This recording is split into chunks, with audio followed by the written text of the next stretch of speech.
फिर आयत नंबर 209 है। अल्लाह ताला फरमाते हैं फ़इन ज़ललतुम, पस अगर तुम फिसल गए।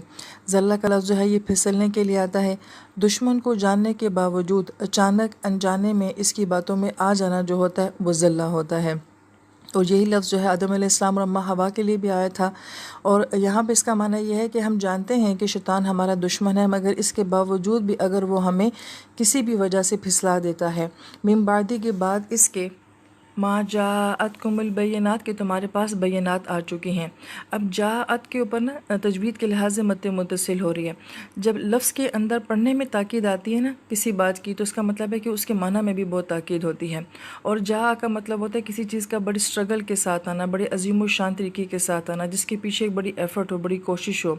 यहाँ पे गोया कि आयत मुबारका ये कह रही है, और जहाँ जहाँ जा आएगा वहाँ इस लफ्ज़ के ऊपर आप गौर करते जाना कि जा किसके लिए आ रहा है। कि अब यहाँ पे जा मद्दे मुत्तसिल के साथ आ रहे बैयिनात के साथ। और बैयिनात क्या है? नबी अलैहिस्सलाम की ज़ात हमारे लिए बैयिना है, कुरान पाक हमारे लिए बैयिना है। तो गोया कि ये बहुत अजीम व शान नेमतें हैं जो अल्लाह पाक ने हमें नवाजी हैं। फ़अलमू, तो जान लो, अन्नल्लाह अज़ीज़ुन हकीम, के बेशक अल्लाह ताला की ज़ात जो है वो बहुत गलबे वाली ज़ात है और बहुत हिकमत वाली ज़ात है। अज़ीज़ का लफ्ज़ जो है वो अज़्ज़ा से है, और इसके अंदर दो तासुर पाए जाते हैं। एक कि आपके पास पावर है, इक़्तिदार है, और दूसरा ये कि आपके पास इज़्ज़त है।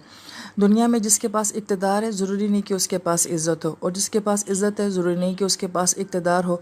मगर जब ये लफ्ज़ अल्लाह ताला की ज़ात के लिए आता है तो उसका मतलब है कि अल्लाह ताला के पास इक़्तिदार, हुकूमत और पावर भी है, और अल्लाह ताला की हस्ती जो है वो इज़्ज़त वाली हस्ती है।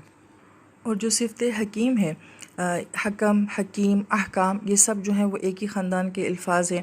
और हकम जो है वो कढ़ाई को भी कहा जाता है। हम जब कढ़ाई करते हैं तो एक टांका दूसरे टांके के साथ जुड़ा हुआ होता है। अगर एक टांका खुल जाता है तो सारी कढ़ाई खुल जाती है।